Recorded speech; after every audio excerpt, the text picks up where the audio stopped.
Welcome back, Astro listeners, to Star Lady Soul Reader Network. This is Media Monk, and as usual, I have our shining star of the zodiac, Star Lady. Hi, Star Lady. Hello, Media Monk. And we all know Star Lady is Kim Marie, the Managing Director for the Evolutionary Astrology Network. The network does certify evolutionary astrologers worldwide. We have 1,000 people studying our course. That's at last count, all across the planet. More coming on every week.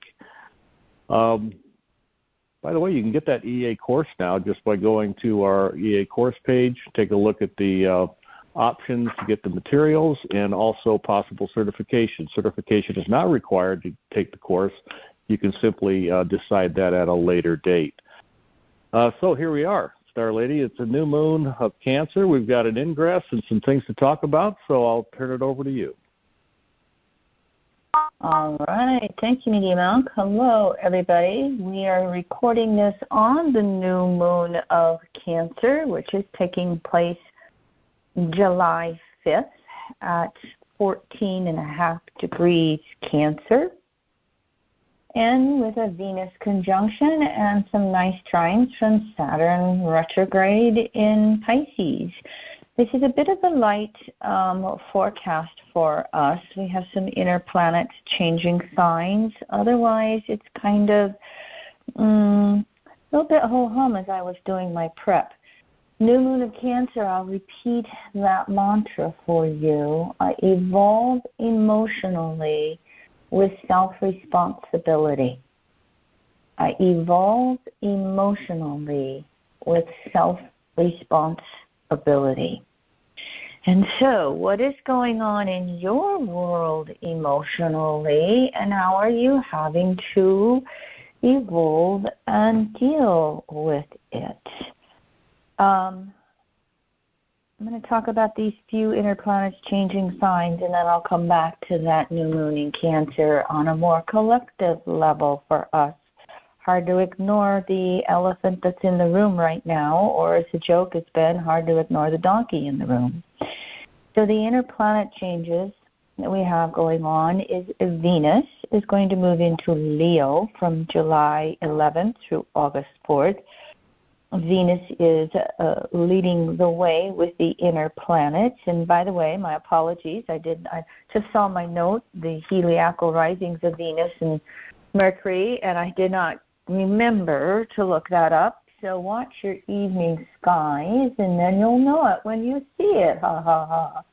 Venus in Leo, it is all about me. Who's going to love me? Who do I want to love myself? I always used to say the deep psychology of Leonian energy is learning to inwardly love ourselves to the point that our own cup fills up and over, and we can share ourselves with others. And that is definitely going to be the same for Venus. Venus's values, and Venus in Leo is what is most important to me right now. What do I value in my life? And whatever it is that we do find important and of worth in our life, if we're aligning with that, it makes us feel better. It helps us move into the whole area of loving ourselves and then beneficially loving others as well. And we all heard the astrological distortions of, the insecurity and then the Leonian dramas that we do and games that we play to get attention with others. And I've watched for that in your world right now. And if you are not feeling noticed, Venus in Leo, how are you meant to notice yourself? How are you meant to pay attention to yourself, to love yourself? The day after Venus goes into Leo, on July 12th, Venus makes an opposition to Pluto retrograde, with both of them at 1 degree Leo Venus and 1 degree Aquarius retrograde Pluto. And so that Venus-Pluto opposition and that early Leo Aquarius energy really asks us to be objective about everything going on in our world. And by the way, that Venus-Pluto opposition is going to square Joe Biden's moon at 1 degree Taurus. More on that later. But for yourself, Venus-Pluto is a planetary pair because their natural rulerships of Taurus and Scorpio on the zodiacal wheel, they are always working with each other. And their point is all about merging with another, but to do it from a perspective of self-reliance. Do it from a perspective of, I am fully me. And how do I share myself with you? And how would I like you to share yourself with me? So that Leo Aquarius opposition can bring its objectivity, but in its distortions, it can have us, my way or the highway, I'm right, you're wrong. It can have that fixed modality sticking into a little bit of stubbornness, and Venus and Leo wants to convince everyone to see it our way, my way. We also have Mars changing signs, but before it does, Mars is slowly catching up to Uranus, and these two planets can create some fireworks if you didn't get to see any of those in the U.S. yet in early July, or Canada, July 1st. Mars will make its conjunction to Uranus on July 15th at 26 degrees Taurus. And so these two, again, can be a little bit of a powerhouse bombardment. Mars wants its way, and Uranus always wants to shake things up and go, well, what can we innovate here? What can we do differently here? But here they are in Taurus wanting security. So do they create change, or do they have us kind of sinking into whatever makes us feel as secure as possible? Do the best to temper any of your stubbornness here in the middle of July. Do your best to kind of back up and say, what's that larger picture? You know, I've been talking about these 4 words a little bit recently with clients, and they are Aquarius words, so they work for Uranus and the 11th house, but I kind of really have been starting to say them with Pluto in early degrees Aquarius, working with all of us. Many of us could have aspects going on in our charts. But my 4 words for Aquarius, and these are really to the depths of Pluto and Aquarius right now in its first few degrees. Detach, objectify, liberate, and innovate. Aquarius is, or detachment is an Aquarius word. It means stepping back from the immediacy of the situation, Leo polarity, stepping back, detaching, looking at that broader picture and looking at it as objectively as we can, meaning how well can we see the big picture, how big can we see the picture. And then we can kind of figure out what it is that's going on in our world and where we need to break free and do things differently. That's the liberate part. And if we do break free, then how are we going to fill up the new space? How are we going to innovate? How are we going to move forward and do things differently? And that's kind of the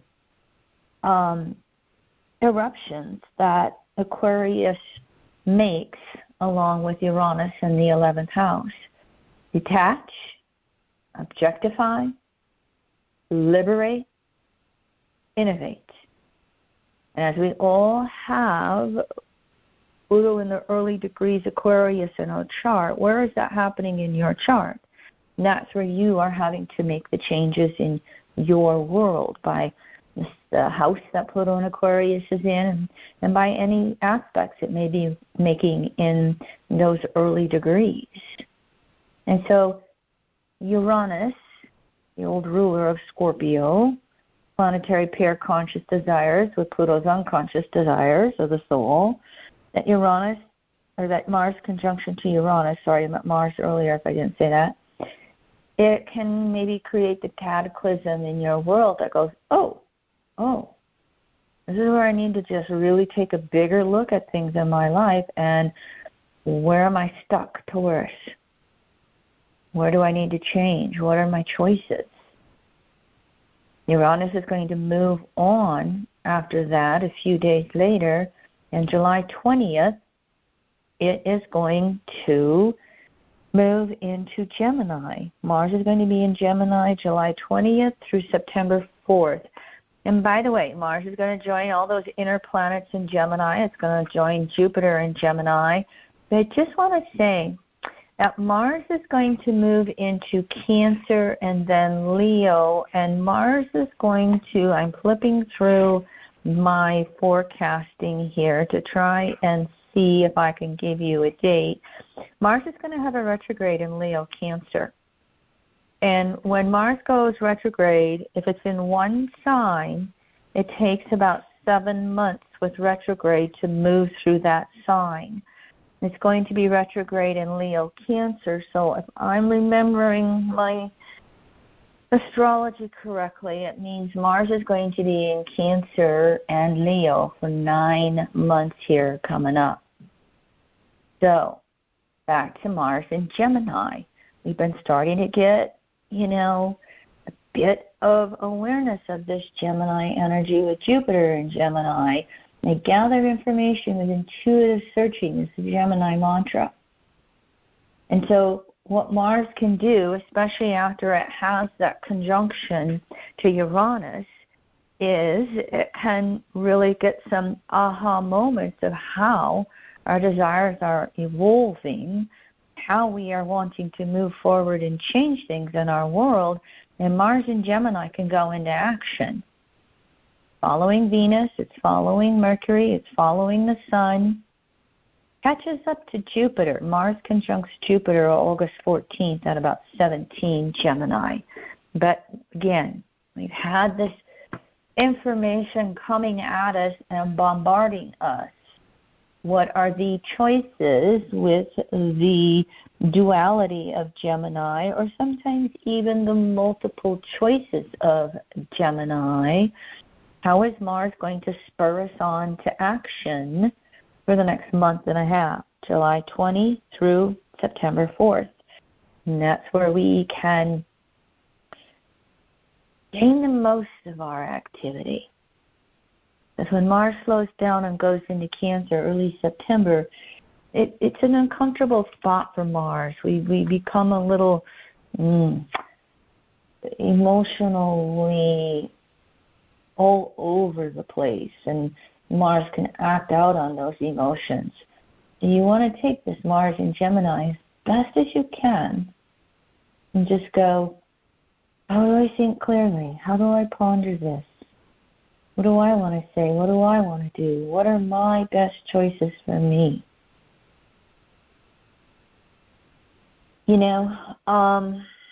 Perhaps some of you are tuning in to wonder, what's Star Lady going to say about the political election that's going on? I have to be honest, I got in a big, big emotional funk after Joe Biden's bombshell of a debate. I have probably spent the first half of this year thinking that he will manage to eke it out and win. And I don't know if I think that anymore. There's kind of two things that lean me in that favor. First of all, the Democratic nominee, whoever they may be, they can't just win 50% plus one of the vote. Because we work for the Electoral College where it's winner takes all in all 50 states, and the 2 electoral votes then go to that winner, or, not the 2 senatorial votes. It varies with representative votes. The Democratic nominee, whoever they are, they usually have to win the popular vote by at least 5% to then gain enough electoral votes to win the presidency.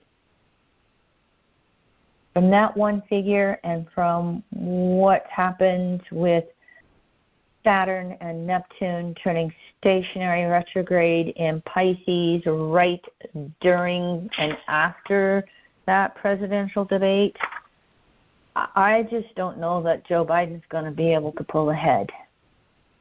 He's got to go from more or less 5% behind to 5% ahead. He has to gain 10% in the polls. I don't know if I see him doing that. Now, in evolutionary astrology, the second thing here, in evolutionary astrology, we look at souls in different states of consciousness, the evolutionary state of consciousness. Now, it's not better than or less than. There's expanding states of awareness. You observe and correlate them. You cannot find them from just looking at an astrology chart. You actually have to interact with the soul in question. Approximately 7 out of 10 souls on the planet are consensus. The cowbells around their neck. They believe whatever, the masses say or their groups say or their, particular news sources say. 2 out of 10 individuating, 1 out of 10 spirituating. We can step back much easier and do that Aquarian detachment and objectivity and go, well, wait a minute, this is really a vote for democracy, not presidential candidates. That's not how the consensus world looks at it. And those 7 out of 10 in the consensus world are the ones who are going to decide the presidential election. So where are those 7 out of 10 souls on both the Republican and Democratic side of the picture? I think there has been a turning of the tide. I think there has just been too much exposure now, no matter how much Joe Biden comes out and talks a good talk on the teleprompter. We'll see. We're recording this on the Friday that he's going to do a open-ended debate tonight. We'll see how that goes. I just am coming to my thoughts that I don't think he can turn it around in that consensus world. Even though we have, older voters dying off, young voters coming on, there's not the enthusiasm with the young voters. Now, Joe Biden's chart. If you by any chance don't have Joe Biden's chart, it's November 20th, 1942. November 2042, 8:30 a.m. more or less. I haven't really seen any rectified charts. In Scranton, Pennsylvania. And he has Pluto retrograde 7 degrees in the 8th house. But the telltale thing that's going on right now is the fact that he has Moon in Taurus 5th, literally 1 degree Taurus. If you've been reading any of the news, there is talk about his resilience, but also his stubbornness, his resilience in overcoming his stuttering. But then, the whole energy of stubbornness around this moon at 1 degree Taurus. What do we have happening? Transiting Pluto in Aquarius is making last quarter squares to that moon 3 times. Moon is the public opinion in mundane or collective astrology. Pluto square his moon, last quarter square, crises in consciousness, crises in beliefs. Pluto squares that moon February 21st, 24. Its retrograde square is coming up in the next week, July 18th. And then the third Pluto last quarter square to his moon will be December 29th. So here we are with transiting Pluto retrograde from 2 to 1 degrees Aquarius, squaring his moon. I think this adds to his stubbornness, and I think it also adds to the public opinion of, the just not feeling he's up to the task age-wise. And I look at Pluto and Aquarius as shaking things up. Yes, I will go back to Capricorn, to the last degree, and barely be in Capricorn on the U.S. election. By the way, EA Zoom on Sunday, the YouTube channel, I think you can watch it, EA Zoom, on Sunday, July 21st, is going to have 2 panels. I'm not going to remember the times. I'm Mountain Time, and I am 1 to 2:30. And so there's a 90-minute panel before me, and we're doing a mid-year update for the next 6 months. Well, I'm going to guess we'll probably talk about the U.S. election. So by all means, you can tune into EA Zoom on Sunday, July 21st, if you'd like to hear from multiple astrologers about the last 6 months of 2024 and most likely the U.S. presidential election as well. So, there's my thoughts on the matter as I have really pondered it and as I went through my own Aquarian shock last weekend. You know, Uranus Aquarius 11th house relates to trauma and that you know, intense or shocking event that can happen in our life, and it can be physical, emotional, mental, or spiritual. But it has a very lasting effect on us. It can create the PTSD when we have the unexpected loss of a loved one. It can create that PTSD in, multiple different ways. But what can happen when you have one of those Uranian eruptions is it naturally puts you into those 4 words that I said. It naturally puts you into catatonic shock. That's detaching. And that's where you want to try and look at things just as objectively as possible. Why did this happen? Pluto, retrograde, Aquarius.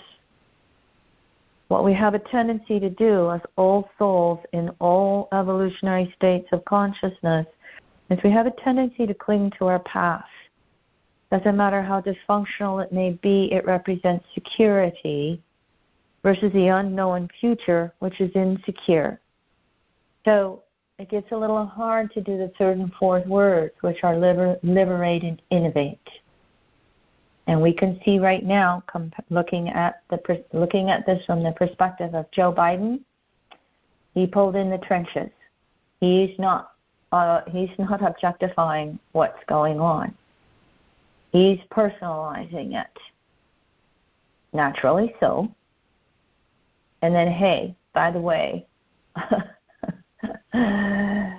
on election day, we're literally going to have a Mars-Pluto opposition. Mars will be at 0.5 Leo, square Joe Biden's moon at 1 degree Taurus. So what we're going through right now is going to come back around that 1st degree of the fixed signs.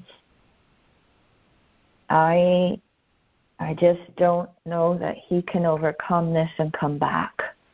And are we going to have the political apparatus so entrenched that it's going to be a slow death? I hope not. I don't know if I can detach far enough if we have to have 4 more years of Donald Trump. So that's just my initial thoughts on everything. Media Monk, any comments with what I've said? What are your thoughts on what are your thoughts since the last full moon of Sagittarius and now this new moon Cancer? Besides ambivalence? That's the problem. That's the biggest problem that's going on with the mega voters are all energized. And listen, if you join our podcast, you know where my filter is, okay? But that's the biggest problem with the youth vote, which Joe Biden will not win without it. Sorry, I didn't mean to interrupt. We just gotta. Yeah. No, that's exactly right. Of course, I'm not a youth voter. I'm an older voter, and I've given Biden the pass because I'm very well with the fact that he surrounds himself with quality people. He's got great a great secretary in a lot of those cabinet positions. I think that is the Democratic way. Now, those that want to have an unfiltered, autocratic leader in Donald Trump, go for it. But I just easily prepare. I'm somewhat making myself prepared for a Trump presidency, which disappoints me because to me he's such the easiest guy to read that who would ever want the guy in the Oval Office? But that's my opinion. But that doesn't make it not the reality for most of the folks out there, particularly those in consensus reality. So, we just have to temper the fact that it's not going to ultimately change our lives for in the short term. It's going to just have to be something we have to learn to accept and move on from. And ambivalence is the best way for me to do it right now at this point, but I might have other opinions after the election. And a lot can change, like with Gemini energy, we've got now, I think we got Jupiter going retrograde in Gemini coming up. That could upset the apple cart one more time and it shakes up all the apples in the basket. So let's just stay tuned and stay objective. I think detachment and objectivity is all we can do right now. You don't want to push your opinions on the accelerator too much and get ahead of yourself, make judgments, and you could just see how this parade and rain of cascading judgments on Biden was projected onto him by people in his own party. I thought it was a little bit too quick. But that's how Jupiter and Gemini might work.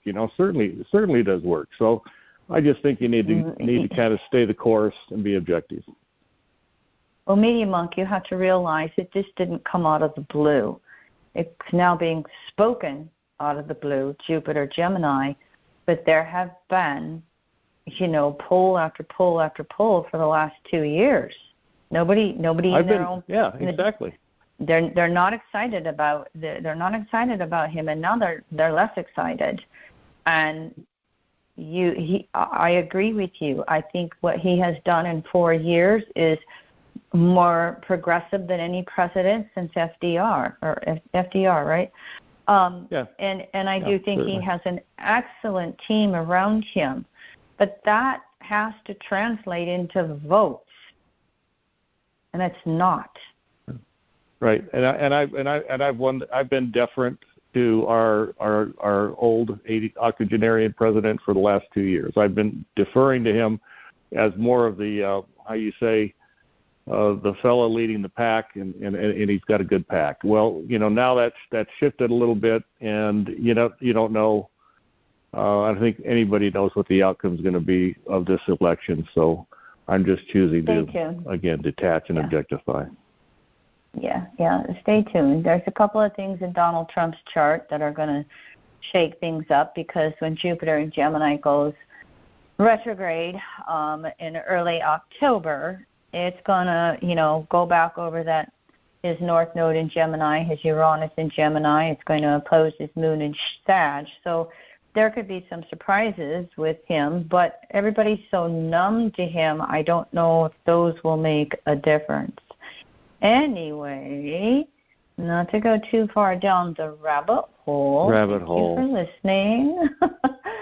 Thank you, listeners, for your patience.